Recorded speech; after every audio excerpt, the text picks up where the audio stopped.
सद्गुरु श्री साईनाथुनि शरद बाबूजी की जय। సాయి వంటి దైవంబు లేడోయి లేడోయి, ప్రజలందరి నోట సాయి నామం పలకాలి, సర్వత్రా సాయి రూపం రంజిల్లాలి, ముజ్జగాలు సాయి మహిమతో ముప్పిరిగొనాలి. సాయి పదరవళులు మన హృదయ కుహరంలోని నిశ్శబ్ద నిశీధిలో ప్రతిధ్వనించాలి. ప్రణవనాద వీచికల్లా సాయి జ్ఞాన సౌరభాలు సర్వత్రా వ్యాపించాలి. ఆ సుజ్ఞాన సౌరభాల ఆస్వాదనలో మన మనసులు మత్తెక్కాలి. సాయి ప్రేమామృత ధారలు అంతటా నిరంతరం వర్షించాలి. ఆ ప్రేమామృత ధారలలో తడుస్తూ, ఆ జ్ఞాన సౌరభాల మత్తులో ఆనందంగా నర్తిస్తూ సాయి వంటి దైవంబు లేడోయి లేడోయి అని అందరూ ఏకకంఠంతో గానం చేయాలి. అదే నా ఆశ, ఆశయం, ఆకాంక్ష. అదొక మధుర స్వప్నం. ఆ స్వప్న సాఫల్యం కోసం శ్రీ సాయినాథుని అనన్య ప్రేమతో, ఆర్ద్రతతో ప్రార్థించటమే మనం చేయగలిగింది, చేయవలసింది. శ్రీ బాబూజీ.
సాయి బాబా సాయి బాబా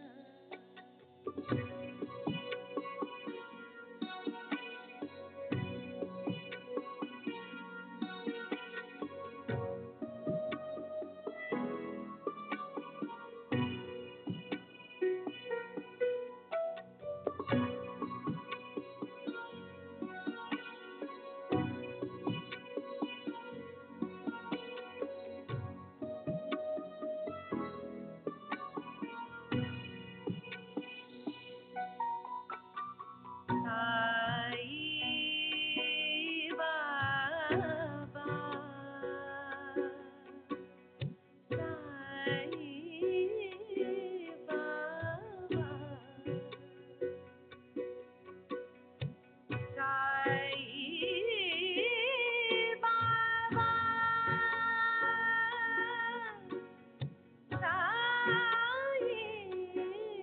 బాబా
సాయి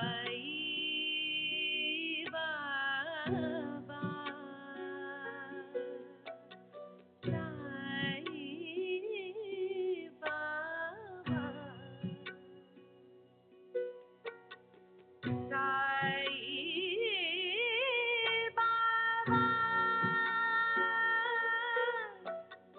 సాయి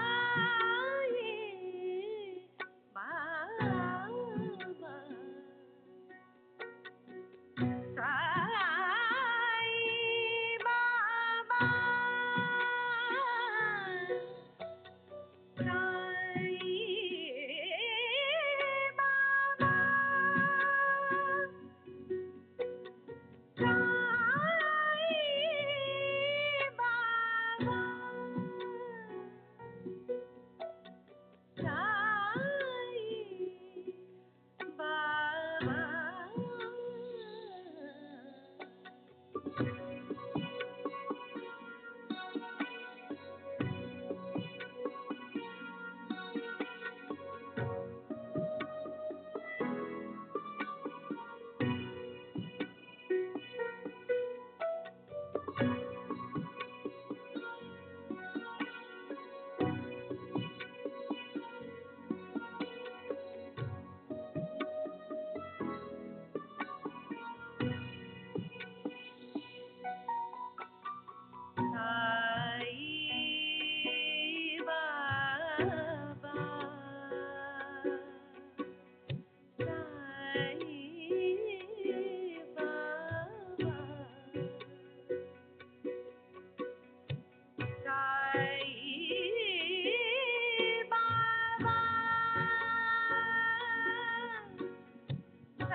సాయి బాబా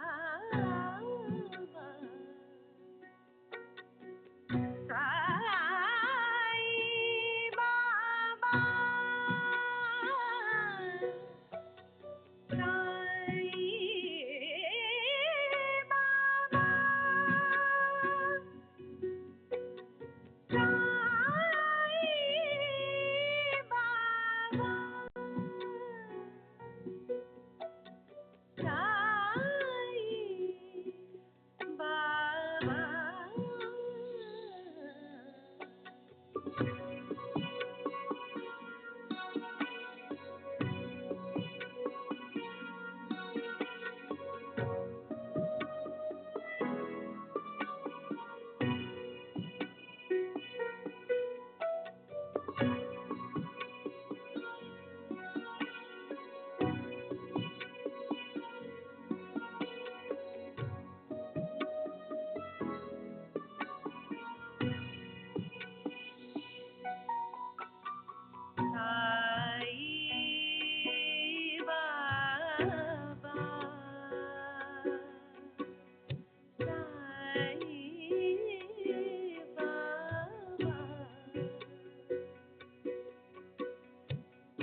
श्री सच्चिदानंद सद्गुरु साईनाथ महाराज की जय।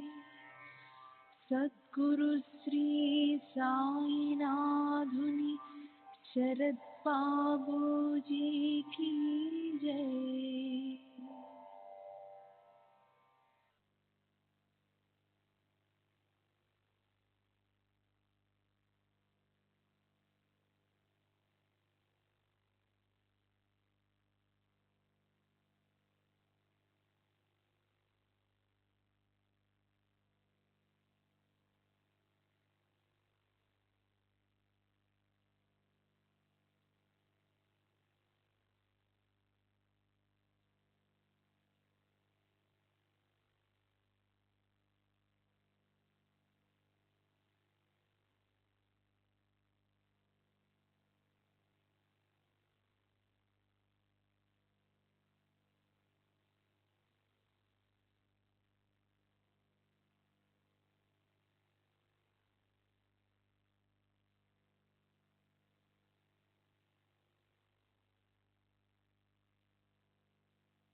श्री सच्चिदानंद सद्गुरु साईनाथ महाराज की जय। सद्गुरु श्री साईनाथुनि शरद बाबू जी की जय।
श्री सच्चिदानंद सद्गुरु साईनाथ महाराज की जय।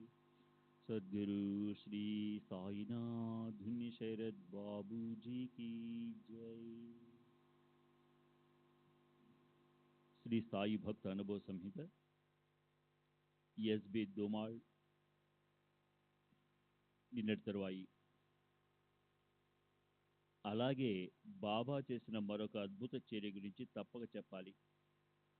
డిస్ట్రిక్ట్ లోకల్ బోర్డు అధ్యక్షునిగా ప్రాథమిక పాఠశాలలన్నీ నా అధీనంలోనే ఉండేవి. ఒకసారి నెల మొదటి వారంలో దీపావళి సెలవులు వచ్చాయి. టీచర్లందరికీ సెలవులకు ముందే జీతాలు చెల్లిస్తే బాగుంటుందని మహమ్మదీయుడైన విద్యాశాఖ అధికారి అభిప్రాయపడ్డాడు. మొదట నేను ఆ విషయం పెద్దగా పట్టించుకోలేదు. 2-3 రోజుల తర్వాత అతను అదే విషయం తిరిగి నాకు గుర్తు చేశాడు. నాకు అలా చేస్తే బాగుంటుందనిపించి అకౌంట్స్ ఆఫీసర్ను సంప్రదించాను. ప్రభుత్వం నుండి డబ్బు మంజూరు కాలేదని, అలాంటప్పుడు చెక్కు పంపడం అభ్యంతరకరమని అతను చెప్పాడు. అందువల్ల నేను ఏమీ చేయలేకపోయాను. మరలా విద్యాశాఖ అధికారి ఆ విషయాన్ని నా ముందుంచడంతో నేను అతని అభిప్రాయంతో ఏకీభవించి బాబా అనుమతి కోరదలిచాను. 2 చీటీలు వ్రాసి బాబా పటం ముందుంచి ఒకదానిని తీయించాను. జీతాలు చెల్లించమనే చీటీ వచ్చింది. నేను వెంటనే చెక్కు వ్రాయించి బ్యాంకుకు పంపి డబ్బు తెప్పించి టీచర్లందరికీ జీతాలు ఇచ్చాము. దీపావళి పర్వదినానికి ముందు జీతాలు ఇచ్చినందుకు అందరూ సంతోషించారు. అయితే అకౌంట్స్ ఆఫీసర్ అభ్యంతరాన్ని త్రోసిపుచ్చి చెక్కును పంపినందుకు ఏమవుతుందోనని కొంచెం ఆందోళన పడ్డాను. కానీ బాబా దయ వలన ఏమీ కాలేదు. ఆ తరువాత చాలా కాలానికి జరిగిన ఆడిట్లో ఈ విషయంపై అభ్యంతరం లేవనెత్తారు. దానికి భవిష్యత్తులో అలా జరగకుండా ఉండేందుకు గుర్తుంచుకోవడమైనది అని నేను జవాబు రాసి పంపాను. అదంతటితో సమస్య పోయింది. నా జీవితంలోని ప్రతి మలుపులోనూ సందిగ్ధ స్థితిలోనూ బాబా నాకు ఎన్నోసార్లు సహాయపడ్డారు. వాటిలో కొన్నింటిని ఎంపిక చేసుకుని మీకు వివరిస్తాను. 1910లో నా సన్నిహిత స్నేహితుడైన గోపాలరావు బూటి నాకు సహాయం చేయదలిచి నన్ను ఉన్నత విద్యకై విదేశాలకు అంటే ఇంగ్లాండ్ పంపదలిచాడు. ఇంగ్లాండ్లో చదువుకయ్యే ఖర్చు, ప్రయాణపు ఖర్చులు, నేను విదేశాలలో ఉన్నప్పుడు ఇక్కడ ఇంటికయ్యే ఖర్చు అన్నీ తానే భరిస్తానని చెప్పాడు. మేము అన్ని ఏర్పాట్లు చేసుకుని బాబా అనుమతి కోసం వారిని దర్శించాము. షామా: బాబా, బాబును విదేశాలకు పంపించమంటారా? బాబా: ఎందుకట? షామా: ఉన్నత విద్య కోసం. బాబా: అతని అభిరుచి దైవేచ్ఛ విదేశాలలో లేదు, ఈ దేశంలోనే ఉంది. అతను ఇంగ్లండ్కు ఎందుకు వెళ్ళాలి? మనం ఎంత జాగ్రత్తగా ప్రణాళికలు వేసుకున్నప్పటికీ అవి తరచుగా తలక్రిందులు అవుతుంటాయని నేను అప్పుడు తెలుసుకున్నాను. 1912లో జేజే హాస్పిటల్లో నాకు ఒక ఆపరేషన్ జరిగింది. అది క్లిష్టమైన ఆపరేషన్. ఆపరేషన్కు ముందు మత్తిచ్చారు. మత్తులోనికి జారే ముందు నేను వెనుకకు తిరిగి చూశాను. నా తలవైపు ఆపరేషన్ టేబుల్ వద్ద బాబా ఒక కుర్చీలో కూర్చున్నారు. బాబా నా వెంటే ఉన్నారన్న భరోసా కలిగింది. వారి దయ వలన ఆపరేషన్ విజయవంతంగా జరిగింది. 1915లో నన్ను నాసిక్లో పబ్లిక్ ప్రాసిక్యూటర్ ఉద్యోగంలో చేరమని ప్రభుత్వం ఆహ్వానం పంపింది. నేను 2 రోజులు గడువు అడిగి బాబాను ఉత్తరం ద్వారా సంప్రదించాను. నీవు చేస్తున్న పనే మంచిది, క్రొత్త దానిని అంగీకరించవద్దు అని బాబా నుండి వెంటనే సమాధానం వచ్చింది. వారి ఆదేశం మేరకు పబ్లిక్ ప్రాసిక్యూటర్ ఉద్యోగాన్ని నేను నిరాకరించాను. 1918లో బాబా మహాసమాధి కొద్ది రోజుల ముందు షిరిడి, పూనా మరికొన్ని ప్రాంతాలలో ప్రమాదకరమైన విష జ్వరాలు అంటే ఇన్ఫ్లుయెన్జా విజృంభించాయి. పూనాలోనున్న నా అన్న భార్యకు ఈ జ్వరం సోకి ప్రమాదకర పరిస్థితి ఏర్పడిందని నాకు తండ్రి ద్వారా తెలియజేశారు. వెంటనే నేను అవసరానికి 80 రూపాయలు తీసుకుని మా అన్న దగ్గరికి బయలుదేరాను. నాసిక్ నుండి పూనా వెళ్లే దారిలోనే షిరిడి ఉంది కాబట్టి అక్కడ ఆగి బాబాను దర్శించి రోగికి ఊది ఆశీస్సులు తీసుకుని వెళదామని తలచాను. వెళ్ళిన రోజే బాబా పలుమార్లు నన్ను దక్షిణ అడిగి నా దగ్గరున్న 80 రూపాయలు తీసేసుకున్నారు. ఇది నాకు అంత మంచి శకునంగా అనిపించలేదు. ఇక నా పూనా ప్రయాణం వలన ఎటువంటి ప్రయోజనం ఉండదనిపించింది. అయినా నేను పూనా వెళ్లేందుకు అనుమతించమని బాబాను కోరాను. వారు రాచిటీవీతో రేపు చూద్దాం ఒట్టి అపాహు అన్నారు. అలా అంటూ 3 రోజులు నన్ను షిరిడీలోనే ఉంచారు. అంతలో మా వదిన చనిపోయినట్టు టెలిగ్రామ్ వచ్చింది. అప్పుడు నేను పూనా వెళ్లేందుకు బాబా అనుమతించారు. మా వదిన చనిపోతుందని, నేను అక్కడికి వెళ్ళినా ఫలితమేమీ ఉండదని సర్వజ్ఞులైన బాబాకు ముందే తెలుసు. అందుకే నన్ను షిరిడీలోనే ఆపేశారు. బాబా నిర్ణయానికి గల కారణాలను నేను తెలుసుకోలేను. కానీ ఏ విషయంలోనైనా వారే నిర్ణయం తీసుకోగల సమర్థులు. అందుకే ఎప్పటిలాగే వారిదే తుది నిర్ణయంగా భావించి ఆగిపోయాను. ఈ సంఘటన బాబా సమాధి కొద్ది రోజుల ముందు జరిగింది. అలా నన్ను షిరిడిలోనే ఉంచి తాము భౌతిక దేహంతో ఉన్న చివరి రోజులలో వారితో గడిపే మహద్భాగ్యాన్ని నాకు ప్రసాదించారు. నేను డిస్టిక్ లోకల్ బోర్డు అధ్యక్షునిగా ఉన్నప్పుడు నా ఆర్థిక పరిస్థితి పూర్తిగా దిగజారిపోయింది. కానీ బాబా దయ వలన క్రమంగా పుంజుకుని మామూలు స్థితికి చేరుకోగలిగాను. నేను 1/9/1930 నుండి 9/4/1932 వరకు దేవార సంస్థానానికి రెవెన్యూ మెంబర్గాను, 1932 సంవత్సరాంతం నుండి 1933 ఆగస్టు వరకు సుర్గానా సంస్థానానికి సెక్రటరీగాను పనిచేశాను. నేను నాసిక్లో ఉన్నప్పుడు నా న్యాయవాద వృత్తి కొనసాగుతూనే ఉండేది. అందువల్ల ఒక్కరోజు కూడా ఖాళీ ఉండేది కాదు. నేను సుర్గానా సంస్థానంలో పనిచేస్తున్నప్పుడు బాబా ఎంతో దయతో నాకు ఏ విధంగా ఆర్థిక సహాయం అందించారో చెప్పడానికి ఈ క్రింది అద్భుత లీలే నిదర్శనం. శ్రీ సచ్చిదానంద సద్గురు సాయినాథ్ మహారాజ్ की जय. सद्गुरु श्री साईनाथुनि शरद बाबू जी की जय.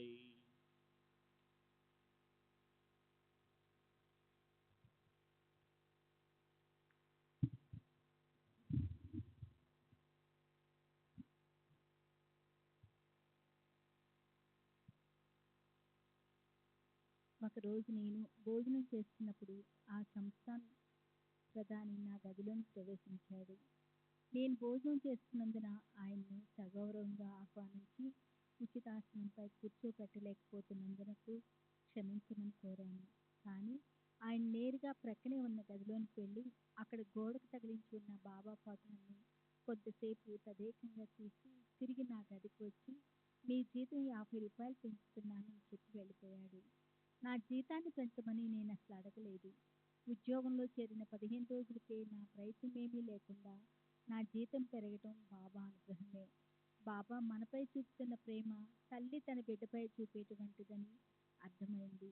మావులిసే చిత్ లే రాచే హిత్. బాబాను నేను పూజించే విధానం గురించి చెప్తాను. మొదట్లో నా పూజా మందిరంలో బాబా ఫోటోలు ఉండేవి. వాటితో పాటు తర్వాత బాబా యొక్క రంగుల చిత్రపటాలు కూడా ఉంచాను. బాబా నిల్చుని ధ్యాననిమగ్నై ఉన్న పెద్ద పటం వాటన్నిటి మధ్యన ఉండేది. ఆ పటం అంటే నాకెంతో ఇష్టం. మొదట అది రాధాకృష్ణ అయ్య దగ్గర ఉండేది. దాన్ని నాకు ఇవ్వమని ఆమెను ఒత్తిడి చేసి తీసుకున్నాను. ఆ ఇంటి నుండి ఆ పటాన్ని తీసుకుని మసీదు దారిలో వెళుతున్నప్పుడు బాబా నన్ను లోనికి పిలిచి నా చేతిలో ఉన్న పటాన్ని చూస్తూ ఏమిటిదని అడిగారు. ఇందులో మీరున్నారు అన్నాను. బాబా ఇటివ్వు అంటూ పటాన్ని తమ చేతిలోకి తీసుకొని దానిని ముందు వెనుక తదేకంగా చూసి తిరిగి ఇచ్చి ఉంచు అన్నారు. బాబా సృష్టించి ఇచ్చిన చిత్రపటాన్ని వారి చేతుల మీదుగా తీసుకుని పూజించుకోవాలనే నా కోరిక అలా నెరవేరింది. అంతేకాదు దానిని చూస్తున్నప్పుడల్లా బావు నాకు రాత్రంతా నిద్ర లేదు, నీ గురించి ఆలోచిస్తూ ఉండిపోయాను అని బాబా నాతో అన్న సందర్భం గుర్తుకొచ్చేది. బాబా నాకు ప్రసాదించిన కానుకగా భావించి దానిని భక్తితో పూజిస్తున్నాను. ఈ ఫోటోలన్నింటినీ నేను ఎక్కడికి వెళ్తే అక్కడికి నా వెంటే తీసుకుని వెళ్ళేవాడిని. నేను దేవార సంస్థానంలో పనిచేస్తున్నప్పుడు నాసిక్ దేవార మధ్య ఎన్నోసార్లు ప్రయాణించవలసి వచ్చేది. ప్రతిసారి ఫోటోలను నా వెంట తీసుకెళ్తుంటూ చూసిన దేవార్లోని మా వంటవాడు ఒకసారి కొన్ని ఫోటోలను ఇక్కడ ఉంచవచ్చు కదా అన్నాడు. అదే ప్రశ్న తర్వాత నాసిక్లో నా సోదరి కుమారుడు కూడా అడగడంతో అప్పుడు నేను ఆ విషయంగా బాబా నిర్ణయం ఏమిటో తెలుసుకోవాలని తలచి బాబా పటం ముందు చీటీలు వేసేవాడిని. అలా వేసిన ప్రతిసారి ఫోటోలన్నీ తీసుకెళ్ళమని సమాధానం వచ్చేది. నేను పవిత్రంగా భద్రపరచుకోవడానికి బాబా నాకు కొన్ని వస్తువులు ప్రసాదించారు. ఒకసారి నన్ను 2 రూపాయల దక్షిణ అడిగి తీసుకొని వాటిని తిరిగి నాకే ఇచ్చి వీటిని భద్రంగా దాచుకో, ఎవరికి ఇవ్వవద్దు, ఖర్చు పెట్టవద్దు. జావున్ దేవా ఓ ఠానాలా దేవో నాకో ఖర్చు కరో నాకో అన్నారు. ఇంకోసారి అలాగే మరి 2 రూపాయలు ఇచ్చి పై విధంగానే ఆదేశించారు. ఒకసారి నేను బూటీ కలిసి బాబాను దర్శించాము. బాబా బూటీను 20 రూపాయలు దక్షిణ అడిగారు. అతను సమర్పించాడు. కానీ ఆ మొత్తాన్నే బాబా నాకు ఇచ్చి వేశారు. ఇంకోసారి బూటీ నేను కలిసి బాబాను దర్శించినప్పుడు బాబా బూటీని 30 రూపాయలు దక్షిణ అడిగారు. అతను సమర్పించాడు. బాబా ఆ 30 రూపాయలను తమ దోసిలోని తీసుకొని దోసిని మూసి క్రిందకి పైకి ఆడించి వాటిని తమ 2 గుప్పిళ్ళలోకి తీసుకొని ఒక గుప్పిడి నాకు మరో గుప్పిడు బూటీకి ఇచ్చారు. మేము వాడాకెళ్ళి వాటిని లెక్కిస్తే సరిగ్గా చెరి 15 రూపాయలున్నాయి. ఆశ్చర్యపోయాము. ఇవే కాకుండా వివిధ సందర్భాల్లో బాబా నాకు మరో 30 రూపాయలు ఇచ్చారు. అలా బాబా నాకు ఇచ్చిన మొత్తం 69 రూపాయలైంది. వీటిని బాబా నాపై చూపిన ప్రేమకు జ్ఞప్తికలుగా మాత్రమే కాక నాకు అదృష్టాన్ని తెచ్చిపెట్టే దివ్యమైన నాణ్యాలుగా భావించి చాలా జాగ్రత్తగా దాచుకున్నాను. నిజమైన ప్రేమికుల మధ్య ఇచ్చిపుచ్చుకోవటాలు సమాజము తదాతి ప్రతి గృహాతి బాబాకు నాపై గల ప్రేమే నా నుండి దక్షిణ అడిగినట్లు చేసింది. నేను కూడా ఆనందంగా దక్షిణ సమర్పించేవాణ్ణి. బాబా స్వీకరించే దక్షిణ వెనుక నిగూఢమైన మర్మం ఉండేదని ఆ తర్వాత జరిగే సంఘటనల వల్ల వెల్లడయ్యేది. ఒక్కోసారి భక్తుల దగ్గరున్న డబ్బు మొత్తం చివరి పైసాతో సహా దక్షిణగా తీసేసుకునేవారు.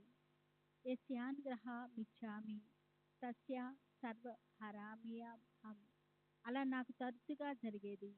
అటువంటి సమయాల్లో నేను ఎలాంటి బాధ విచారం లేకుండా వారు అడిగినప్పుడల్లా సంతోషంగా దక్షిణ సమర్పించేవాడిని. ఎందుకంటే మనకన్నీ ఇచ్చేది బాబా కాబట్టి. వారు మనకు ఇచ్చిందే తిరిగి తీసుకుంటున్నారు. మన వద్ద పైసా కూడా మిగల్చకుండా తీసుకున్నప్పుడు తిరిగి మనకేదో ఒక మార్గం చూపించవలసింది కూడా ఆయనే కదా. బాబా అలా ఏర్పాటు చేయకుండా వదిలేసిన సందర్భాలు ఏనాడూ లేవు. 1918లో నాకు జరిగిన అటువంటి ఒక అనుభవాన్ని మీకు ముందే తెలియజేశాను. ఇప్పుడు మరో 2 సంఘటనలు వివరిస్తాను. పై సంఘటన జరగటానికి పూర్వం ఒకసారి నేను షిరిడీ వెళ్తున్నప్పుడు బాబా నన్ను పలమార్లు దక్షిణ అడిగి నా దగ్గరున్న డబ్బంతా తీసేసుకున్న తర్వాత మరలా బావు నాకు 7 రూపాయలు ఇవ్వు అని అడిగారు. నా దగ్గర లేవని చెప్పగా ఎవరినైనా అడిగితే తీసుకొని ఇవ్వమన్నారు. ఇతరులను అడగటం అవమానంగా భావించరాదని తెలియజేసి నాలోని గర్వాన్ని అహంకారాన్ని అణిచి అనుకువగా మెలగాలని నాకు ఒక పాఠం నేర్పించారని నా అభిప్రాయము. బాబా నేర్పిన ఈ విషయం నన్నెంతగా ప్రభావితం చేసిందంటే బాబా మహాసమాజ్ చెందిన తర్వాత కూడా నేను షిరిడీ వెళ్ళినప్పుడు ఆనాడు బాబా భిక్ష చేసిన ఇళ్ల వద్ద భిక్ష చేసేవాడిని. బాబా దయ వల్ల నా అహంకారం అడిగింది. లేకుంటే నా అహంకారం ఇంకా పెరిగి సమాజంలోని క్రింది తరగతి వారిని దూరంగా ఉంచేవాడిని. దక్షిణకు సంబంధించిన మరో సంఘటన తెలియజేస్తాను. ఒకసారి బాబా నా దగ్గరున్న డబ్బంతా దక్షిణ తీసుకొని తిరిగి 50 రూపాయలు అడిగారు. నా దగ్గర పైసా కూడా లేదని చెప్పాను. ఎవరినైనా అడిగి తెమ్మన్నారు. నేను వెళ్ళి ఒకరిని అడిగితే అతను తన దగ్గర డబ్బు లేదని చెప్పాడు. ఆ విషయం బాబాకు తెలియజేశాను. ఈసారి బాబా హెచ్వి సాటే దగ్గరికి వెళ్ళమన్నారు. అలా బాబా తన వద్దకు దక్షిణ కోసం పంపడం సాటేకి సంతోషాన్ని కలిగించింది. సాటేని 50 రూపాయలు అడగమనటంలోని మర్మం నాకు తర్వాత తెలిసింది. సాటే రిటైర్ అయిన తర్వాత అతనికి పింఛను మంజూరైంది. అతను తనకు 50 రూపాయల పింఛను అదనంగా రావాల్సి ఉందని ప్రభుత్వానికి దరఖాస్తు పెట్టుకున్నాడు. ప్రభుత్వం దాన్ని అంగీకరించింది. డబ్బు కొరకు నన్ను సాటే వద్దకు పంపించడంలోని బాబా ఉద్దేశం అతనికి అదనంగా 50 రూపాయల పింఛను మంజూరవుతుందన్న విషయాన్ని సూచిస్తుంది. పింఛను మంజూరైన తేదీ బాబా సాటేను 50 రూపాయలు అడిగిన తేదీ ఒకటే కావటం విశేషం. బాబా సేవకుడైన రఘు తదితరులకు సంబంధించిన కేసులో వాళ్ళు నేను అడగకుండానే 300 రూపాయలు ఫీజు ఇచ్చారు. నేను అహ్మద్నగర్ నుండి షిరిడీ వచ్చి 3 రోజులు గడిపాను. బాబా ఆ 3 రోజుల్లో పలుమార్లు దక్షిణ అడిగి ఆ 300 రూపాయల మొత్తాన్ని నా నుండి తీసేసుకున్నారు. బాబా అలా చేయటంలోని అంతరార్థం నేను గ్రహించాను. నా గురువు యొక్క సేవకుణ్ణి విడిపించడం కోసం నేను ప్రతిఫలం ఆశించడం సముచితం కాదు. ఎందుకంటే ఆ కేసు గెలిచింది నా ప్రతిభా పాఠాల వల్ల కాదు. బాబా అద్భుత రీతిలో మేజిస్ట్రేట్ మనసును నియంత్రించినందువల్లే ఆ కేసు విజయవంతమైంది. నా అనుభవాల సంపుటిని ముగించే ముందు బాబా బోధించిన కొన్ని ఆధ్యాత్మిక సత్యాల గురించి వివరిస్తాను. వారిపై మన నమ్మకం బలపడేందుకు తమ నిజతత్వాన్ని సూచనప్రాయంగా వ్యక్తం చేస్తూ బాబా ఒక విషయం చెప్పారు. ఒకసారి ఒక భక్తుడు దేవుని గురించి మాట్లాడుతున్నప్పుడు బాబా, దేవుడు దేవుడు అనే ఊరికే ఎందుకు అంటున్నావు? దేవుడు నా జేబులో ఉన్నాడు అన్నారు. ఒక్కోసారి బాబా స్వయంగా వంట చేసి పేదలకు ఆకలి కొన్న వారికి వడ్డించేవారు. ఇది వారి ప్రేమను ప్రాతినిధ్యాన్ని తెలియజేస్తుంది. అలా ఒకరోజు మసీద్ ఆవరణలో వారు పొయ్యిని వెలిగించి దానిపై పెద్ద పాత్ర అంటే హండీని పెట్టి వంట చేస్తున్నారు. ఇంతలో మాంసాహారం అంటే ఇష్టపడే ఒక ఫకీర్ వచ్చి అందులో కొంత మాంసం వేశాడు. బాబా తయారు చేస్తున్న స్వచ్ఛమైన శాకాహారి వంటకాన్ని మాంసాహారాన్ని ఇష్టపడే వారి ప్రత్యేకంగా మారిపోవడం చూసి అసహ్యంతో బాలాసాహెబ్ మిరీకరు, బాబా, మన కడుపు నింపుకోవడం కోసం ఇతర జీవులను ఎందుకు హింసించడం అని అడిగాడు. అప్పుడు బాబా, చంపేవాడే రక్షిస్తాడు, రక్షించేవాడే చంపుతాడు. జో మారిల్ తోచ్ సారిల్, జో సరిల్ తోచ్ మారిల్ అన్నారు. ఆ మాటలు సృష్టి స్థితి లయ కారకుడు భగవంతుడే అని చెప్తున్నాడు. అంతేకాక బాబా వంటి మహాత్ముల సన్నిధిలో మరణించిన లేక చంపబడ్డ జీవులకు సద్గతి ప్రసాదిస్తుందనే నిగూఢ భావం ఇమిడి ఉంది. నా ఈ అనుభవాల వివరణను ముగించే ముందు హరిసిద్ధారాం దీక్షిత్ నాకు స్వయంగా వివరించిన 2 అపూర్వ సంఘటనల గురించి చెప్తాను. దీక్షిత్ ఆర్థిక పరిస్థితులు సరిగా లేనప్పుడు ఒక పాకీదారునికి 30,000 రూపాయలు చెల్లించవలసి వచ్చింది. అప్పు తీర్చడానికి గడువు 4 రోజులే ఉంది. ఎలా తీర్చాలా, ఏం చేయాలా తోచక దీక్షిత్ మదన పడసాగాడు. అదే రోజు అతని కలలో బాకీదారుడు కనిపించి అప్పు విషయం హెచ్చరించాడు. దీక్షిత్ అతనితో, నీవేమీ భయపడవలసిన అవసరం లేదు. నాకు చమన్లాల్ మొదలైన మార్వాడీలందరూ తెలుసు. వారడిగిన డబ్బు తెచ్చి గడువు లోపల తప్పక నీ బాకీ తీరుస్తానని చెప్పాడు. తర్వాత దీక్షిత్ మెలుకొని కలలో తాను సంభాషించిన దానిని గుర్తు చేసుకుని బాధపడ్డాడు. తన ఇష్టదైవమైన సాయిబాబా తనకు అండగా ఉండగా అవసరమైన సమయంలో అక్కడికి రాని సామాన్య మానవుల సహాయం పొందాలనుకోవడం తెలివి తక్కువతనమని తలచి పాశ్చాత్తాపం చెంది వెంటనే బాబా పటం ముందు కూర్చొని తాను చేసిన తప్పును మన్నించమని కన్నీరు కారుస్తూ ఆర్తిగా ప్రార్థించాడు. బాబా ఒక్కరే తమ భక్తులను కష్ట సమయంలో ఆదుకుంటారని నమ్మి తన బరువు బాధ్యతలన్నీ బాబాపై వేసి నిశ్చితంగా గడపసాగాడు. కానీ అప్పు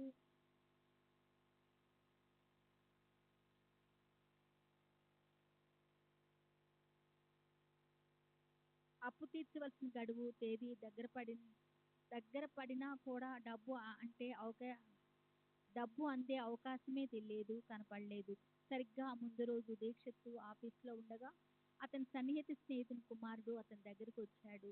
తన వద్ద 30,000 రూపాయలు ఉన్నాయని, ఆ మొత్తాన్ని దేనిలో పెట్టుబడి పెడితే బాగుంటుందో తెలపమని అడిగాడు. దీక్షిత్ పెట్టుబడుల వాటి సాధక బాధకుల గురించి వివరించాడు. ఒకవేళ ఆ డబ్బును తన దగ్గర మదుపు చేసే ఆలోచనే కనుక ఉంటే తనను చివరిగా పరిగణనలో తీసుకోమని, అతని తండ్రితో ఉన్న సాన్నిహిత్యాన్ని ఆధారంగా చేసుకుని లాభపడాలనే ఉద్దేశం తనకు ఎంత మాత్రం లేదని చెప్పాడు. ఇంకా ప్రస్తుతము తన ఆర్థిక పరిస్థితి దృష్ట్యా ఆ డబ్బును గడువు లోపల బహుశా తిరిగి చెల్లించలేకపోవచ్చని కూడా నిస్సంకోచంగా చెప్పాడు. అదంతా విని ఆ వ్యక్తి ఏమాత్రం భయపడిపోగా అంత నిజాయితీగా ఉన్న విషయాలు ఉన్నట్టుగా చెప్పడం దీక్షిత్కు ఆ డబ్బు ఇవ్వాలని నిర్ణయించుకున్నానని చెప్పాడు. పితృ సమానులకు కష్ట సమయంలో సహాయం చేయకపోవటం భావ్యం కాదన్న భావంతో ఆ డబ్బు దీక్షిత్ స్వీకరించవలసిందని పట్టుబట్టాడు. ఆ డబ్బు తీసుకొని దీక్షిత్ గడువులోపు అప్పును తీర్చగలిగాడు. తమకు సంపూర్ణంగా నమ్మిన వారిని బాబా తప్పక ఆదుకుంటారనే దానికి ఇదొక ఉదాహరణ. బాబా తన భక్తులకు సహాయపడే కార్యంలో భాగంగా ఎంతో మంది ఆలోచనలతో సంకల్పాల్లో మార్పు తేగలరని, వేలాది రూపాయలను తమ భక్తుల కొరకు సమకూర్చి పెట్టగల సమర్థులని ఈ లీల ద్వారా నిరూపించారు. దీక్షిత్ తమ్ముడు సదాశివ్ BA LLB చదివి న్యాయవాది వృత్తిని చేపట్టాడు. మొదట నాగపూర్లోను, తర్వాత బొంబాయి, కాన్వాల్లోనూ ప్రాక్టీస్ చేసినా ఎక్కడా రాణించలేకపోయాడు. దీక్షిత్తు బాబా ముందు చీటీలు వేశాడు. అతనిని బొంబాయి తీసుకుని వెళ్ళవలసిందిగా బాబా ఆదేశం వచ్చింది. దాంతో అతన్ని బొంబాయి తీసుకుని వెళ్ళి తన ఆఫీసులో పెట్టుకున్నాడు. కానీ అతన్ని అక్కడ కూడా సంతృప్తికరంగా పనిచేయలేకపోయాడు. సదాశివ్ తిరిగి వెళ్ళిపోతానని తన అన్నతో చెప్పాడు. బాబా ఆదేశం మేరకు బొంబాయి తీసుకుని వచ్చిన ఫలితం ఎందుకు దక్కలేదోనని దీక్షిత్ ఆశ్చర్యపోయాడు. బాబా ఆదేశం వమ్ము కావటానికి వీలు లేదు. అందువల్ల మరికొద్ది రోజుల్లో వచ్చే దీపావళి సెలవుల వరకు సదాశివను ఖాండ్వా తిరిగి వెళ్లకుండా ఆగమని కోరాడు. ఈలోగా పరిస్థితులు అద్భుతమైన మలుపు తిరిగాయి. ఒకరోజు దీక్షిత్తును స్నేహితుడొకడు కలిసి కచ్ రాష్ట్రం వారు తమ బ్యాంకులో పనిచేసేందుకు గుజరాతీ భాషా పరిజ్ఞానం ఉన్న నమ్మకమైన అభ్యర్థి కోసం వెతుకుతున్నారని దీక్షిత్కు చెప్పాడు. దీక్షిత్ తన తమ్మును విషయం ప్రస్తావించాడు. ఆ స్నేహితుడు తనకు సదాశివ్ ఖాళీగా ఉన్న విషయం తెలియదని, అతడైతే తనకు మరీ సంతోషమని చెప్పాడు. వెంటనే కచ్ రాష్ట్రం వారికి అతన్ని సిఫార్సు చేశాడు. నిజానికి సదాశివ్ న్యాయవాది వృత్తిలో పలుచోట్ల విఫలమైన నెలకు 1000 రూపాయలు జీతంపై అతను బ్యాంక్ ఆఫీసర్గా నియమించబడ్డాడు. సదాశివ్ ఆ ఉద్యోగంలో చాలా కాలం పనిచేశాడు. దీన్ని బట్టి బాబా సదాశివ్ను బొంబాయి వెళ్ళమని ఆదేశించడంలోని ఆంతర్యం అతనికి స్వాస్థ్య ప్రయోజనం చేకూర్చేందుకే అని అర్థమవుతుంది. శ్రీ సచ్చిదానంద సద్గురు సాయినాథ్ మహారాజ్ కి జై. సద్గురు శ్రీ సాయినాథ్ శరద్ బాబూజీ की जय.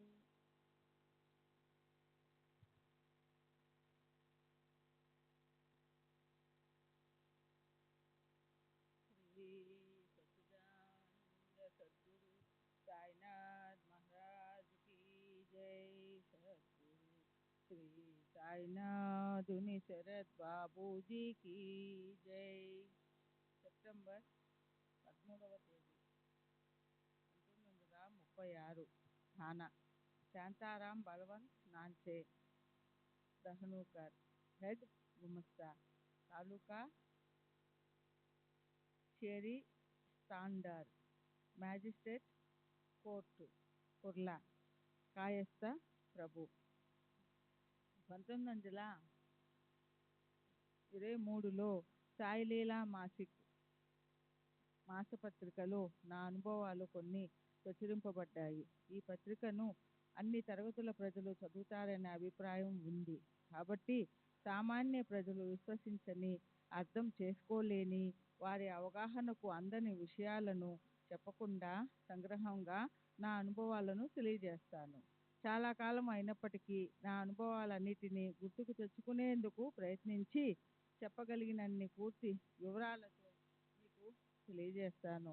1923 తర్వాత నాకు కలిగిన అనుభవాలు కూడా చెప్తాను. 1909లో జరిగిన కొన్ని సంఘటనలకు శ్రీ సాయిబాబాకు సంబంధం ఉన్నట్లుగా అప్పట్లో అనిపించలేదు. బొంబాయిలోని బజేకర్ హాస్పిటల్లో మా అన్నగారికి గొంతు దగ్గర ఆపరేషన్ చేయవలసి వచ్చింది. మేమందరం ఆ ఆపరేషన్ విషయమై మదనపడుతూ ఆదుర్దాగా ఉన్నాము. అప్పుడు నేను దహన్లో ఉన్నాను. మా ఇంటికి ఒక సాధువు వచ్చి 2 రొట్టె ముక్కలుంటే పెట్టమని అడిగాడు. మేము అతనిని లోనికి ఆహ్వానించి సాధారణంగా కూర్చోబెట్టి భోజనం వడ్డించాము.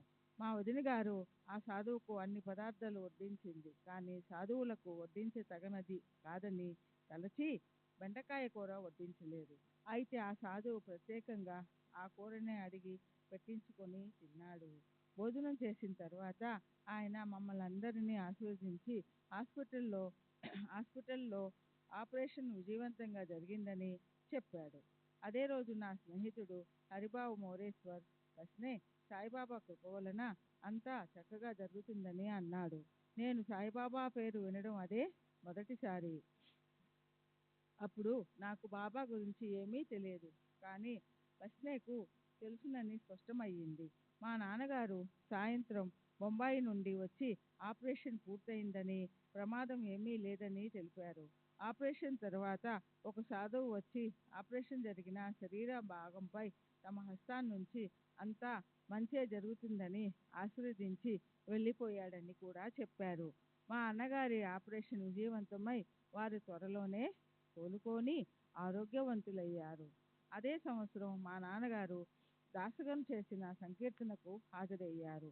ఆ కీర్తనలో సాయిబాబా సాక్షాత్తు దత్తాత్రేయుని అవతారమని, అద్భుత శక్తివంతులని, అత్యంత కరుణామూర్తులని దాస్కన్ మహారాజు వర్ణించడం జరిగింది. ఆ తర్వాత మేము సాయిబాబా ఫోటోను తెచ్చుకొని ప్రతిదినం సాంబ్రాణి కడ్డీలు వెలిగించి పూజించేవాళ్ళం. నేను 1912లో మొదటిసారిగా షిరిడీ వెళ్ళాను. అప్పటికి నేను రెవెన్యూ సబ్ ఆర్డినేట్ పరీక్షలు రాసి ఉన్నాను. ఫలితాలు వచ్చే ముందు శంకర్, బాలకృష్ణ వైద్య, అచ్యుతదాతే అను ఇద్దరు స్నేహితులతో కలిసి షిరిడీ బయలుదేరాము. మేము రైల్లో ప్రయాణించి కోపరగాం స్టేషన్లో దిగాము. మేము సాయిబాబాను దర్శించడానికి వెళ్తున్నామని తెలుసుకొని స్టేషన్ మాస్టరు సాయిబాబా తన గారడి విద్యలతో ప్రజలను ఆకర్షించే మోసగాడని, ఆయనకు లేని గౌరవాన్ని ఆపాదిస్తున్నారని నోటుకొచ్చినట్లు వాగాడు. సాయిబాబాపై అతని ప్రేలాపన మా మనసులను ఎంతో కలతపరచింది. ఇంతటి వ్యయ ప్రయాసాలు కోర్చి మేము దర్శించబోతున్నది నిజమైన మహాత్ముడినేనా అన్న సంశయాన్ని రేకెత్తించింది. మేము షిరిడీ చేరేటప్పటికి బాబా లెండి తోట నుండి వస్తున్నారు. బాబా నా పరిస్థితిని గమనించినట్లు ఒక్కసారిగా నా వైపు చూసి నేను ఎవరో ఏమిటో మొదలైన వివరాలు చెప్పకముందే, ఏమిటి మమల్తాదారు అనుమతి తీసుకోకుండా వచ్చావా అని అడిగారు. అవునని జవాబు ఇచ్చాను. అలా ఎప్పుడూ చేయకు అని మందలించి వెళ్ళిపోయారు. స్టేషన్ మాస్టరు చేసిన అనాలోచిత వ్యాఖ్యలతో నా మదిలో ఏర్పడిన శంకాలన్నీ బాబా మాటల వల్ల తొలగిపోయాయి. నేను సర్వజ్ఞులైన ఒక మహాత్ముని ముందు నిలబడి ఉన్నానని అర్థమయ్యింది. మేము షిరిడీలో 3 రోజులున్నాము. ఆ 3 రోజులలో బాబా యొక్క మహిమలు, వారు భక్తులపై కురిపిస్తున్న ప్రేమ అనురాగాలు స్పష్టమవడంతో వారిపై దృఢమైన భక్తి విశ్వాసాలు ఏర్పడి అప్పటి నుండి వారిని పూజించసాగాను. బాబా నాపై ప్రత్యేకమైన అభిమానం చూపారు. వారు స్వయంగా నా చేతులను ఊది తీసి నా నుదుటిపై పెట్టారు. ఇది అందరికీ లభించే భాగ్యం కాదు. ఒకరోజు హారతి సమయానికి మసీదు చేరిన భక్తులతో పాటు నేను ఉన్నాను. బాబా నన్ను చూసి వాడాకెళ్ళి భోంచేసి రమ్మన్నారు. బాబా, ఈరోజు ఏకాదశి అన్నాను. సాధారణంగా నేను ఏకాదశి రోజులలో ఉపవాసం ఉండను. కానీ నా ఇద్దరి మిత్రులకు ఏకాదశి రోజు ఉపవాసం ఉండే అలవాటుంది. నా మిత్రులు ఉపవసిస్తూ ఉండగా నేను మాత్రం భోంచేయడం బాగుండదని నేను ఉపవాసం ఉంటున్నాను. బాబాకు నేను ఉపవసించడం ఇష్టం లేదు. వైద్య దాతేలను చూపిస్తూ, వీళ్ళు పిచ్చివాళ్ళు, నువ్వు వాడాకు వెళ్ళి భోంచేసిరా అని బాబా నాతో అన్నారు. నేను వాడాకెళ్ళి భోజనం పెట్టమని అడిగాను. వాడాలో భోజనం వడ్డించే వ్యక్తి ఏకాదశి పూట కూడా భోజనం కోసం ఆరాటపడుతున్నానని గొనుక్కుంటూ హారతి అయ్యేంత వరకు భోజనం పెట్టనని చెప్పి మసీదుకు బయలుదేరాడు. నేను అతని వెంటే వెళ్ళాను. నన్ను చూస్తూనే భోజనం చేశావా అని బాబా మళ్ళీ అడిగారు. బాబా, హారతి వేళ అయింది కదా, హారతి అయిన తర్వాత భోజనం చేస్తాను అన్నాను. కానీ బాబా పట్టుబట్టి, హారతి ఆగుతుందిలే, నువ్వు భోజనం చేసి వచ్చి తర్వాతే మొదలవుతుంది, వెళ్ళిరా అని ఆదేశించారు. భోజనశాల అతను ఇక తప్పనిసరి నాకు భోజనం పెట్టాడు. నేను భోంచేసి మసీదుకు తిరిగి వచ్చాను. అదే సమయానికి మౌసి అంటే పిన్నమ్మ లేక పెద్దమ్మ అనే భక్తురాలు బాబాకు తాంబూలం బీడ సమర్పించింది. బాబా ఆ తాంబూలం నాకు ఇచ్చి తినమన్నారు. ఏకాదశి రోజున తాంబూలం సేవనం నిషిద్ధం కాబట్టి నేను తినడానికి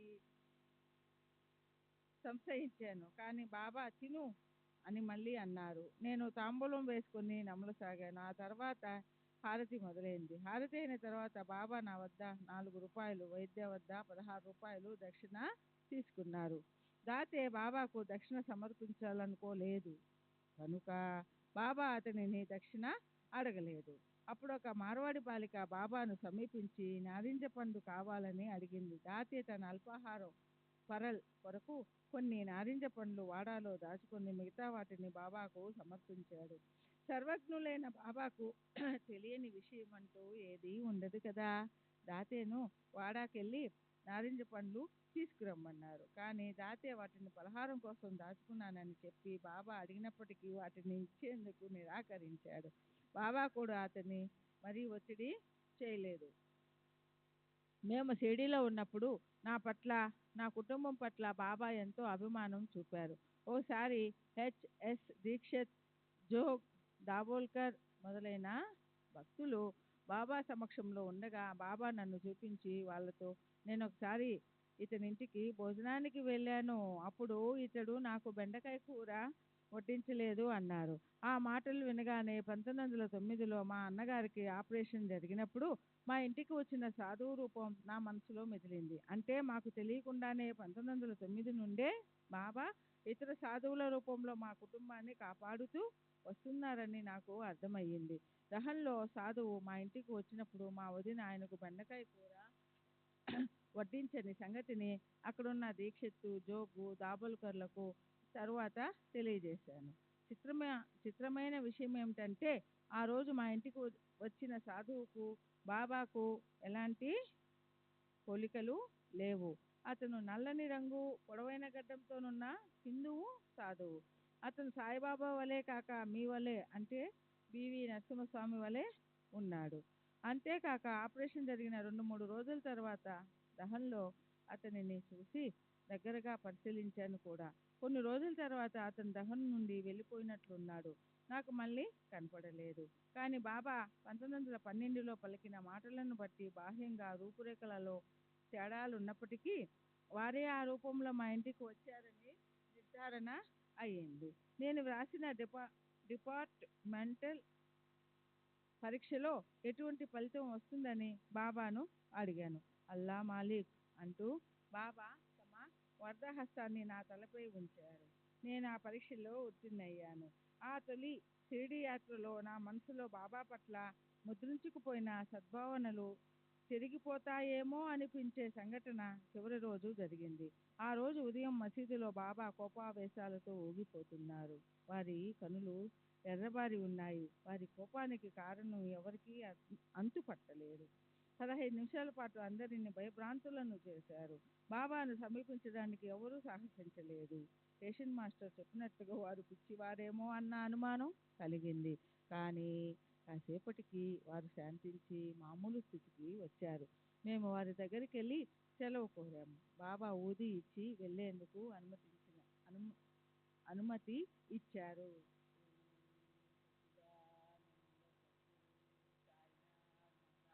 की जय सद्गुरु श्री साईनाथ शरद बाबू जी की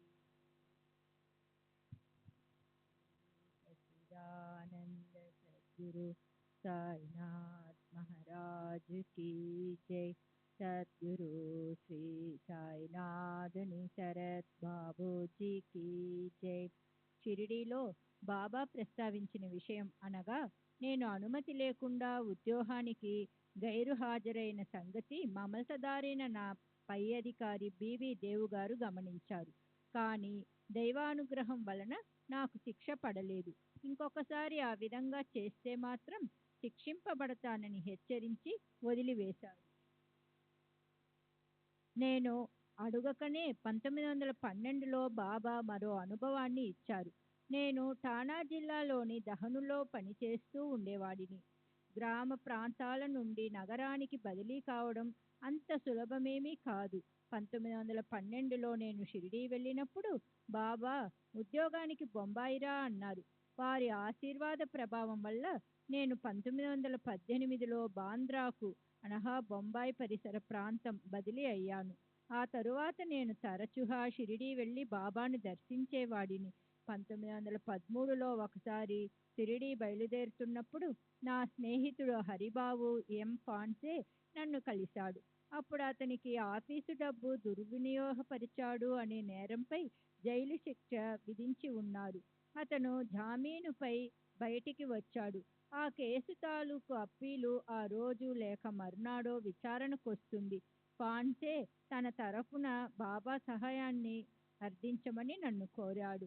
నేను ఆపదలో ఉన్నానని, ఏ నేరము చేయలేదని బాబాకు చెప్పు అన్నాడు. నేను షిరిడీకి వెళ్ళి చావడిలో కాకడ ఆరతి జరుగుతున్నప్పుడు బాబాను దర్శించాను. వారు చాలా కోపంగా ఉన్నారు. నేను చెప్పకముందే పాన్సే కేసు విషయాన్ని బాబా ప్రస్తావిస్తూ, అతను అప్పీలుపై విడుదలవుతాడు, చింతించను అవసరం లేదని చెప్పు అన్నారు. నేను షిరిడీ నుండి తిరిగి వచ్చిన తరువాత పాన్సేను కలిసి ఈ విషయం తెలియజేశాను. బాబా దయ వలన అతను అప్పటికే విడుదలైనట్లు నాకు చెప్పాడు. అదే సంవత్సరం అనగా 1913 నేను షిరిడీలో ఉండగా బాబా ఒకరోజు, మనం పిచ్చివాళ్లను నమ్మకూడదు అన్నారు. ఇది అందరినీ ఉద్దేశించి చెప్పినదే కానీ నాకు ప్రత్యేకంగా చెప్పినది కాదని అనుకున్నాను.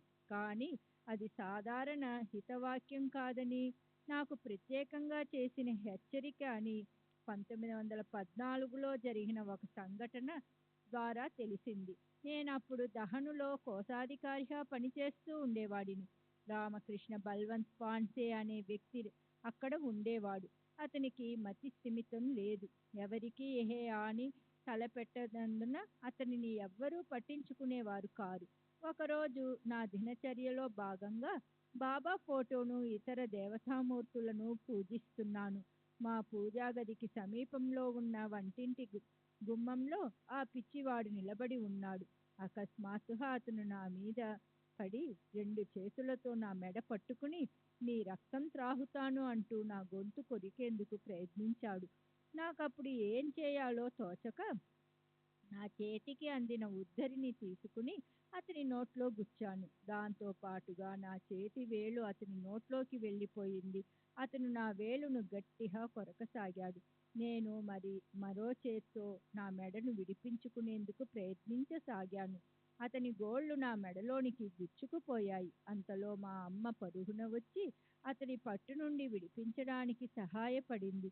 అప్పటికే నేను స్పృహ కోల్పోయాను. తరువాత ఏవో చికిత్సలు చేసి నన్ను మామూలు స్థితికి తెచ్చారు. నా వేళ్లకైన గాయాలు కూడా మానిపోయాయి. ఆ తరువాత నేను షిరిడీ వెళ్ళినప్పుడు అక్కడున్న అన్నా చించినీకర్ అను భక్తునికి బాబా నన్ను చూపించి, అన్నా, నేను ఒక్క క్షణం ఆలస్యం చేసినా ఇతను చనిపోయి ఉండేవాడు. ఆ పిచ్చివాడు ఇతని గొంతు నులిమేసి ఉండేవాడు. అతని బారి నుండి నేను విడిపించాను. ఏం చేస్తాం? నా బిడ్డలను నేను కాపాడకపోతే మరి ఎవరు కాపాడుతారు అన్నారు. 31/3/1915న మాకు ఒక భయానక సంఘటన ఎదురయ్యింది. నేను, శాంతారాం మోరేశ్వర్ పాన్సే, మరి కొందరం ఎడ్ల బండిలో ఒక దట్టమైన అడవి గుండా రాత్రివేళ ప్రయాణిస్తూ రాన్షెట్ కనుమ వద్దకు వచ్చాము. ఆ ప్రదేశంలో పెద్ద పులులు బెడద ఎక్కువని చెబుతారు. అకస్మాత్తుగా ఒక చోట భయంతో ఎద్దులు వెనకకు నడువసాగాయి. అదృష్టవశాత్తు అవి బండిని ప్రక్కకు లాగలేదు. ఆ ఇరుకు దారిలో బండి ఏమాత్రం ప్రక్కకు జరిగినా అక్కడున్న అగాధమైన లోయలో పడి ఎడ్ల బండితో సహా మేమందరము నామరూపాలు లేకుండా పోయేవాళ్ళం. అంతలో శాంతారాం ఎదురుగా పొంచి ఉన్న ప్రమాదాన్ని చూపించాడు. మా బండికి కాస్త దూరంలో ఒక పెద్ద పులి పడుకొని మా వైపే చూస్తూ ఉంది. చీకటిలో దాని కళ్ళు మిలమిలా మెరుస్తున్నాయి. బండి లోయలో పడిపోకుండా, చక్రాలు వెనక్కి వెళ్లకుండా అడ్డంగా పెద్ద రాయి గాని కర్ర గాని పెట్టేందుకని శాంతారాం పాన్సే క్రిందికి దిగదలచి నన్ను బండి పగ్గాలు పట్టుకోమన్నాడు. నేను పగ్గాలు పట్టుకుని ఎలుగెత్తి, జై సాయిబాబా, పరుగున వచ్చి మమ్మల్ని కాపాడు అని అరిచాను. మిగిలిన వారు కూడా పెద్దగా అరిచారు. దానితో పులి భయపడి మా బండి ప్రక్క నుండి వెళ్ళిపోయింది. బాబాపై నాకున్న నమ్మకమే నాకు ధైర్యాన్ని ఇచ్చి ఆ సమయంలో బాబాను ఎలుగెత్తి పిలిచేలా చేసి ఆ ప్రమాదం నుండి బయటపడేసింది. పై సంఘటన జరిగిన తరువాత అదే సంవత్సరం అనగా 1915లో షిరిడీ బయలుదేరాను. స్టేషన్లో విఎస్ సామంత్ అను భక్తుడు ఒక టెంకాయ 2 అణాలు ఇచ్చి ఆ 2 అణాలతో కలకండ కొని వాటిని బాబాకు సమర్పించమని కోరాడు. నేను షిరిడీ చేరి బాబాను దర్శించి టెంకాయ సమర్పించాను. కానీ సామంత్ ఇచ్చిన 2 అణాల విషయం పూర్తిగా మర్చిపోయాడు. నేను ఇంటికి వెళ్ళడానికి బాబా అనుమతి కోరినప్పుడు, అలాగే చితలి మీదుగా వెళ్ళు, కానీ ఈ పేద బ్రాహ్మణుణ్ణి 2 అణాలు నీ దగ్గరే ఎందుకు పెట్టుకున్నావు? మాఝే గరీబ్ బ్రాహ్మణాంచి దోన్ దోన్ అనే ఖా దేన్ తోసే అని బాబా అడిగారు. బాబా అన్న మాటతో నాకు ఈ సంగతి గుర్తుకొచ్చి సామంత్ ఇచ్చిన 2 అణాలు సమర్పించాను. నేను తిరిగి అనుమతి కొరకు ప్రార్థించినప్పుడు, ఇప్పుడు నీవు వెళ్ళవచ్చు. ఏదైనా పని చేస్తానని ఎవరి దగ్గరైనా ఒప్పుకుంటే దానిని బాధ్యతాయుతంగా నిర్వర్తించు, లేదా ఒప్పుకోకు అని నవ్వుతూ హితవు పలికారు. ఒకసారి నేను షిరిడీలో ఉన్నప్పుడు శంకర్రావు బాలకృష్ణ వైద్య వచ్చాడు. బాబా అతనిని 16 రూపాయలు దక్షిణ అడిగారు. శంకర్రావు తన వద్ద డబ్బు లేదని చెప్పాడు. కాసేపు ఆగి మళ్ళీ శంకర్రావును 32 రూపాయలు దక్షిణ అడిగారు. శంకర్రావు మళ్ళీ అదే సమాధానం ఇచ్చాడు. మరీ కాసేపు ఆగి ఈసారి 64 రూపాయల దక్షిణ అడిగారు. బాబా, మేము ధనవంతులము కాదు, మా దగ్గర అంతంత పెద్ద మొత్తాలు ఎలా ఉంటాయి అన్నాము. అయితే వసూలు చేసి ఇవ్వండి అన్నారు బాబా. ఈ మాటలు బాబా త్రికాలజ్ఞతకు అద్దం పడతాయని మాకు తరువాత తెలిసింది. ఎలాగంటే కొన్ని రోజుల తరువాత బాబా అస్వస్థతకు గురయ్యారు. అప్పుడు నామసప్తాహం జరిగింది. వచ్చిన వారందరికీ పెద్ద ఎత్తున అన్న సంతర్పణ జరిపేందుకు చందాలు సేకరించాల్సి వచ్చింది. దాబోల్కర్ ఆదేశానుసారం నేను శంకర్రావు చందాలు వసూలు చేశాము. వసూలైన మొత్తం సరిగ్గా 64 రూపాయలు మాత్రమే. ఆ డబ్బు షిరిడీ పంపాము. ప్లేగు జ్వరంతో బాధపడుతున్న రావుజీ సఖారాం వైద్య కుమారుడు మోరు కొరకు నేను బాబా ఊదీని ఇచ్చాను. ఊదీ మహిమతో జ్వరం తగ్గింది. తలాటిగా పనిచేసే పరశురాం అప్పాజీ నాచ్నే ఒక దీర్ఘ వ్యాధితో బాధపడేవాడు. కాస్త కాస్త వైద్య పరిజ్ఞానమున్న మా నాన్న మరి కొందరు వైద్యులు చేసిన చికిత్సలు విఫలమయ్యాయి. కానీ బాబా పటం ముందు సాంబ్రాణి కడ్డీలు, అఖండ నేతి దీపం వెలిగించి ప్రార్థించటం ద్వారా అతని వ్యాధి నయమైంది. 1915లో నేను ఎస్బి వైద్యతో కలిసి బాబాను దర్శించాను. అతను బాబాకు వెండి పాదుకులు సమర్పించాడు. వాటిని బాబా చేతుల మీదుగా తీసుకుని పూజించుకోవాలని అతని ఉద్దేశం. కానీ బాబా వాటిని నాకు బహూకరించారు. నేను వాటిని వైద్యకు ఇవ్వడమే సరైనది అనిపించి అతనికి ఇచ్చేశాను. మాధవరావు దేశపాండే కల్పించుకోవడంతో పాదుకులు తిరిగి నా వద్దకే వచ్చాయి. వైద్య వద్ద మరొక జత పాదుకులు ఉన్నాయి. బాబా స్వయంగా ఆ పాదుకులు అడిగి తీసుకుని వాటిని కూడా నాకే బహూకరించి, వీటిని నీ వద్ద ఉంచుకుని పూజించుకో అన్నారు. నేను, బాబా, ఇవి వైద్య చేయించినవి, అతనికే చెందాలి కదా అని అడిగాను. అందుకు బాబా, ప్రస్తుతానికి నీవే ఉంచుకో, కావాలంటే తరువాత అతనికి ఇవ్వవచ్చు అన్నారు. నేను వాటిని కొద్ది రోజులు నా దగ్గరే ఉంచుకుని తరువాత ఒక జత పాదుకలు వైద్యకు ఇచ్చాను. బాబా తమ భక్తుల ఛాంద స్వభావాలను నిరసించేవారు. అందరినీ సమదృష్టితో చూసేవారని, బాబా చెంత అందరికీ ఒకే న్యాయమని తెలియజేసే సంఘటన ఒకటి ఉదాహరిస్తాను. 1915 మే నెలలో మా అత్తగారు తదితరులతో కలిసి నేను షిరిడీ వెళ్ళాను. మేమప్పుడు సాటేవాడాలో, ఆ తరువాత కాలంలో అది చేతులు మారి నవాల్కర్ వాడా అయింది, బస చేశాం.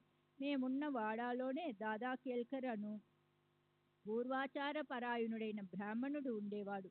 అతనికి ఉల్లిపాయలంటే అసహ్యం. ఒకరోజు ఉదయం మా అత్తగారు వంటకు ఉల్లిపాయలు తరుగుతూ ఉంది. అది చూసి కేల్కర్ ఆమెను దూషించాడు. మా అత్తగారు ఎంతో నొచ్చుకున్నారు.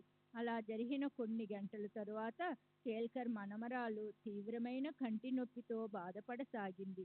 కేల్కర్ బాబా దగ్గరికి వెళ్ళి తన మనమరాలి బాధను తగ్గించమని వేడుకున్నాడు. ఉల్లిపాయలతో కాపడం పెట్టు అని బాబా చెప్పారు.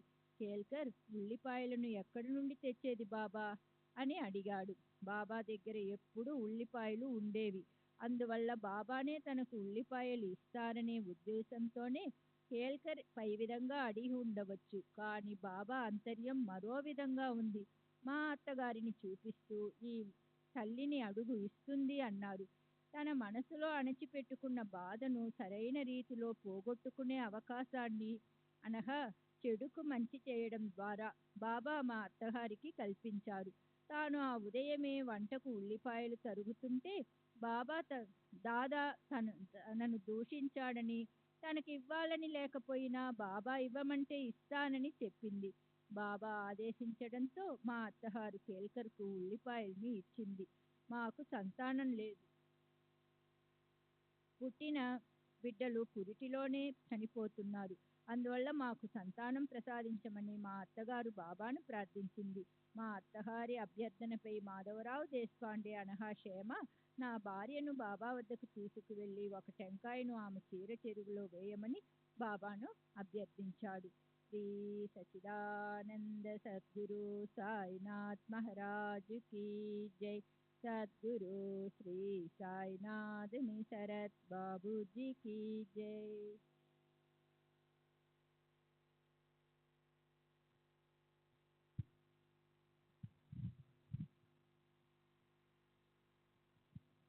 श्री सच्चिदानंद सद्गुरु साईनाथ महाराज की जय. सद्गुरु श्री साईनाथ शरद बाबू जी की जय. నా భార్యకు టెంకాయ ఇస్తున్నప్పుడు బాబా కళ్ళు చెమర్చాయి. తరువాత బాబా నన్ను దగ్గర కూర్చోబెట్టుకొని తమ పాదాలు పట్టమన్నారు. నేను బాబా పాదాలు పడుతుండగా వారు తమ చేతితో నా వీపుని నిమిరారు. బాబా నాపై చూపుతున్న కరుణకు నేను వారికి కృతజ్ఞతలు తెలుపుతూ, పిచ్చివాడు నన్ను చంపడానికి వచ్చినప్పుడు బాబా ఫోటో నా దగ్గర ఉన్నందువల్లే నేను రక్షింపబడ్డానని వారితో అన్నాను. బాబా నా మాటలు విని, భగవంతుడే యజమాని, అల్లా మాలిక్ హై, అన్నీ వారి ఆజ్ఞ ప్రకారమే జరుగుతాయి అన్నారు. తరువాత మేమిద్దరం ఆలింగనం చేసుకున్నాము. బాబా తమ భక్తులందరి పట్ల ఎంతో ఆదరణ చూపేవారు. అంతేకాక ఒక భక్తుడు తమకు చేసే సేవలో మరొకరు జోక్యం చేసుకోవడం వారికి బొత్తిగా నచ్చేది కాదు. ఇప్పుడు నేను చెప్పబోయే సంఘటనే దానికి నిదర్శనం.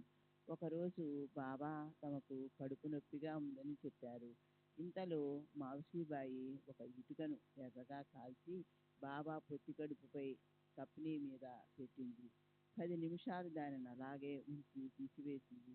బాబా కాళ్ళు మర్దన చేస్తున్న నేను ఆమె సేవను చూచి అదొక క్రూరమైన చికిత్సగా అనుకున్నాను.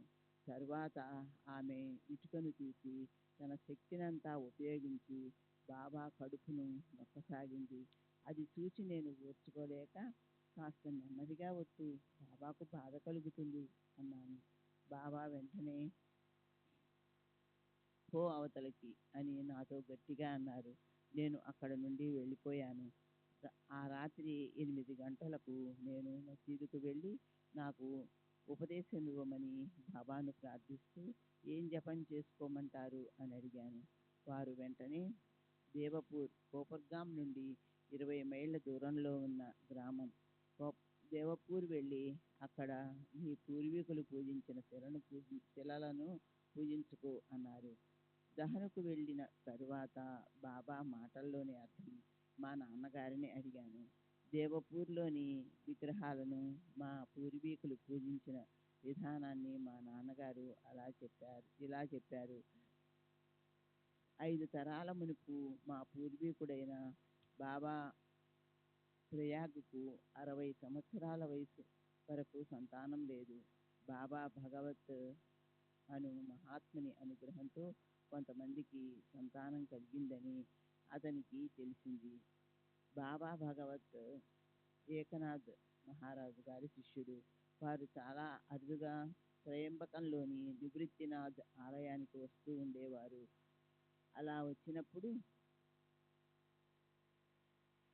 బాబా ప్రయాగ్ సంతానం కొరకు వారిని దర్శించగా ఆయన ఆశీర్వదించి ఒక టెంకాయను ప్రసాదించారు. ఆ తరువాత బాబా ప్రయాగ్కు 61 సంవత్సరాల వయసులో మగపిల్లవాడు పుట్టాడు. ఆ బాబుకి కృష్ణారావు అని నామకరణం చేశారు. 7 ఏడాది వయసున్న ఆ పిల్లవాడిని బాబా భగత్ దేవపూర్ తీసుకువెళ్ళి జ్ఞానేశ్వరి వ్రాతప్రతిని ఇచ్చి ఆశీర్వదించి పంపారు. ఆ వ్రాతప్రతి ఎంత మహిమగలదంటే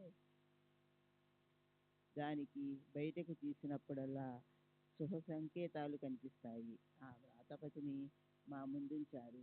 అదే సమయంలో వీధిలో నుండి సంగీతం వినిపించింది. అప్పటి నుండి మా పూర్వీకులు బాబా భగత్ గురు పరంపరలోని వారిని దర్శించి వారి వద్ద ఉపదేశం పొందేవారు. బాబా ఇచ్చిన ఆదేశం వల్ల అప్పటి వరకు తెలియని మా పూర్వీకుల వృత్తాంతం నాకు మా తండ్రి ద్వారా తెలిసింది.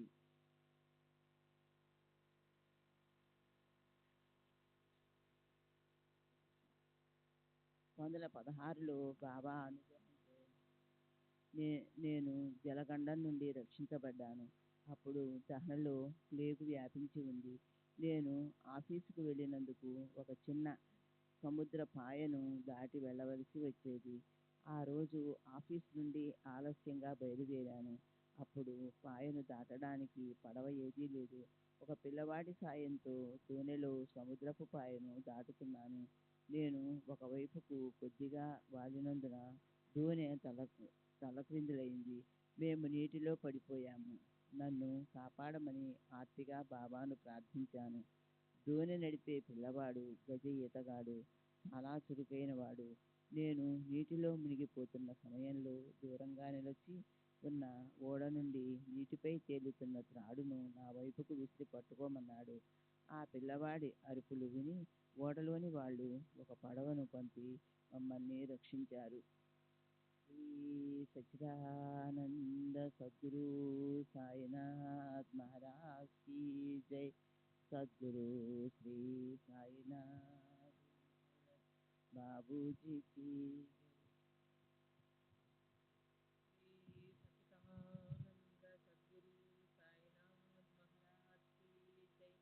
సద్గురు శ్రీ సాయినాథుని శరత్ బాబూజీ జై. బాబా నా భార్యకు టెంకాయ ప్రసాదించి ఆశీర్వదించిన తరువాత 1919లో మాకొక మగబిడ్డ కలిగాడు. వాడు మూలా నక్షత్రంలో పుట్టాడు. మేము వాడికి కాలూరాం అని పేరు పెట్టాము. వాడు 8 సంవత్సరములు మాత్రమే జీవించాడు. కాలూరాంకి 3వ సంవత్సరము 1921లో రాగానే మూలా నక్షత్ర ప్రభావం వల్ల పిల్లవాడి తల్లి, నా మొదటి భార్య చనిపోయింది. నా భార్య చనిపోతుందని తెలిసే టెంకాయ ప్రసాదించేటప్పుడు బాబా కన్నీరు కార్చారని మాకు అర్థమైంది. కానీ ప్రజ్ఞావంతుడు, యోగాంశ కలిగిన బాలునికి జన్మనిచ్చినందుకు నా భార్య వియోగ బాధ కాస్త ఉపశమించింది. కాలూరాం 3 సంవత్సరాల వయసున్నప్పుడే రామ్ హరి రామ్ మంత్రాన్ని జపించడం మొదలుపెట్టాడు. హరి విజయంలోని విషయాలు కథలుగా చెప్పటం ప్రారంభించాడు. మా పక్క ఇంట్లో ఖాగ్డే అనే భక్తుడు పండితుడు ఉండేవాడు. అతని ఇంట్లో ప్రతిదినం హరి విజయం పారాయణ చేయబడేది. కాలూరాం ప్రజ్ఞావంతుడే కాక తన గత జన్మల సంస్కృతులను పూసగుచ్చినట్టు చెప్పేవాడు. కాలూరాంతో పరిచయం ఉన్న వారందరూ వాడి ప్రతిభను చూసి సంభ్రమాచార్యాలకు లోనయ్యేవారు. హార్డే కాలూరాంను క్షుణ్ణంగా పరిశీలించి అతని శ్రీకృష్ణుని చెలికాని అవతారంగా ప్రకటించాడు. శ్రీ సచ్చిదానంద సద్గురు సాయినాథ్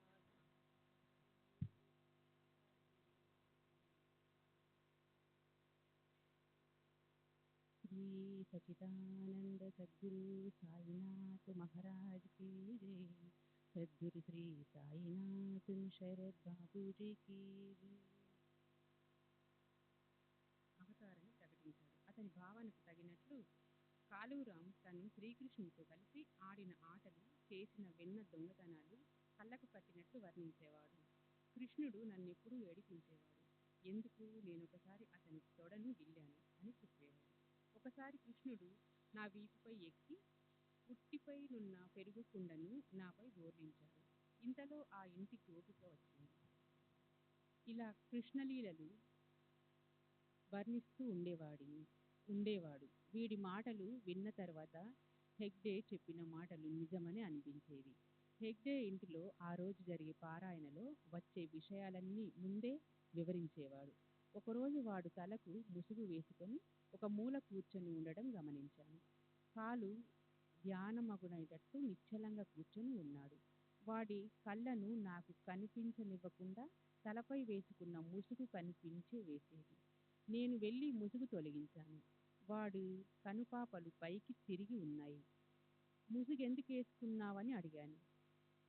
నేను ఎప్పుడూ ఇలాగే చేస్తుంటాను అన్నాడు. ఎందుకు ఇటువంటి సాధన చేస్తున్నావని అడిగాను. అందుకు వాడు నవ్వాడు. వాడి వయస్సుకు మించిన పరిణితికి నేను ఆశ్చర్యపోయాను. ఒకసారి సందేశ్ మాసపత్రిక తెమ్మన్నాడు. నేను తెచ్చి ఇచ్చాను. దాని ముఖ చిత్రం శ్రీకృష్ణునిది. శ్రీకృష్ణుని చుట్టూ ఓం ప్రణవం అని ముద్రించబడి ఆకర్షణీయంగా ఉంది. కాలూరాం దానిని కత్తిరించి గోడకు అంటించాడు. దానిలో ఒక ప్రకటన ఉంది. హిజ్ మాస్టర్స్ వాయిస్, తన యజమాని స్వరం, గ్రామ్ఫోన్ రికార్డుల ప్రకటన అది. ఆ ప్రకటనలో గ్రామ్ఫోన్ ముందు కూర్చుని ఉన్న కుక్క బొమ్మ ముద్రించబడి ఉంది. అప్పుడు మా ఇద్దరి మధ్య సంభాషణ ఇలా జరిగింది. కాలూరాం: ఇదేమిటి? నేను: గ్రామ్ఫోన్ రికార్డుల వారిచ్చిన ప్రకటన. కాలూరాం: ఇది శ్రీకృష్ణుడిచ్చిన ప్రత్యేక సందేశం. నేను: ఏమిటా ప్రత్యేక సందేశం? కాలూరాం: శ్రీ సచిదానంద సద్గురు సాయినాథ్ మహారాజ్ కి జై. సద్గురు శ్రీ సాయినాథ్ శరత్ బాబు.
श्री सच्चिदानंद सद्गुरु साईनाथ महाराज की जय. सद्गुरु श्री साईनाथ शरद बाबू जी की जय. साई रहम नजर करना, बच्चों का पालन करना. साई रहम नजर करना, बच्चों का पालन करना.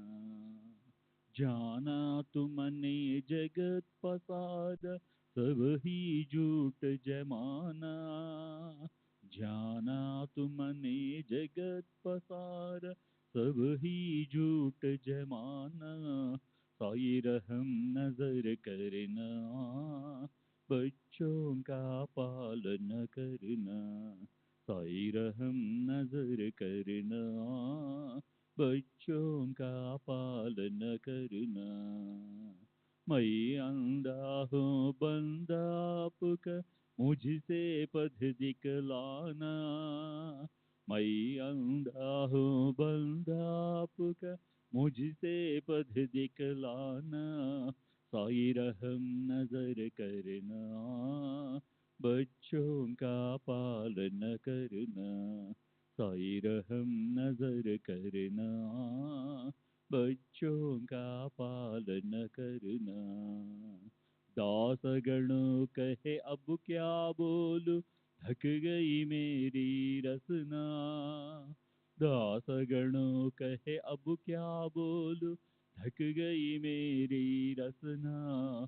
साई रहम नजर करना, बच्चों का पालन करना। साई रहम नजर करना, बच्चों का पालन करना। रहमो नजर करो अब मोरे साई, तुम बिना नहीं मुझे माँ बाप भाई।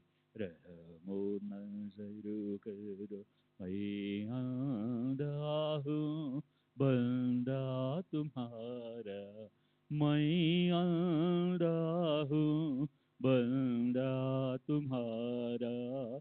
मैं ना जानू ना जानू, मैं ना जानू अल्लाह इलाही। रहमो नजर करो, रहमो नजर करो अब मोरे साई, तुम बिना नहीं मुझे माँ बाप भाई। रहमो नजर करो काली जमाना मैंने गमाया, काली जमाना मैंने गमाया। साथी आखिर का, साथी आखिर का, साथी आखिर का, तुम बिना कोई। रहमो नजर करो, रहमो नजर करो अब मोरे साई, तुम बिना नहीं मुझे माँ बाप भाई। रहमो नजर करो अपने मस्जिद का झाड़ू गणो है, अपने मस्जिद का झाड़ू गणो है।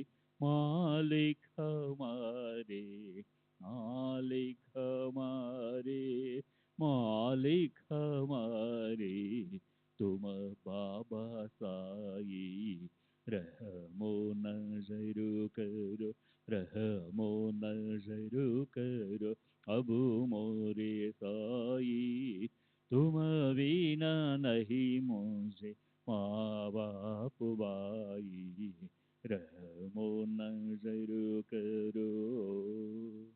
श्री सच्चिदानंद सद्गुरु साईनाथ महाराज की जय। सद्गुरु श्री साईनाथ धुनि शरद बाबू जी की जय।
श्री सच्चिदानंद सद्गुरु साईनाथ महाराज की जय।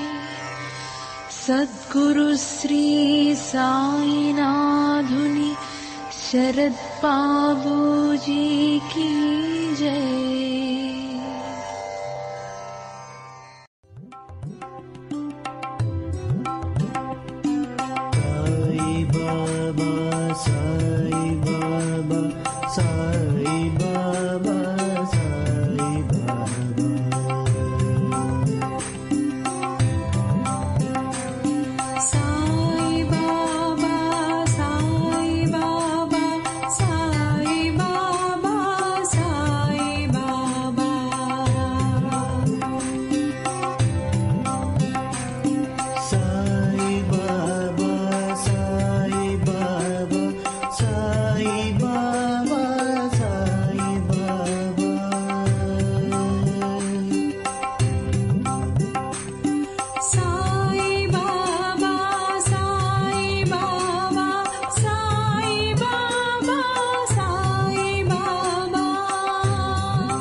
Sai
జై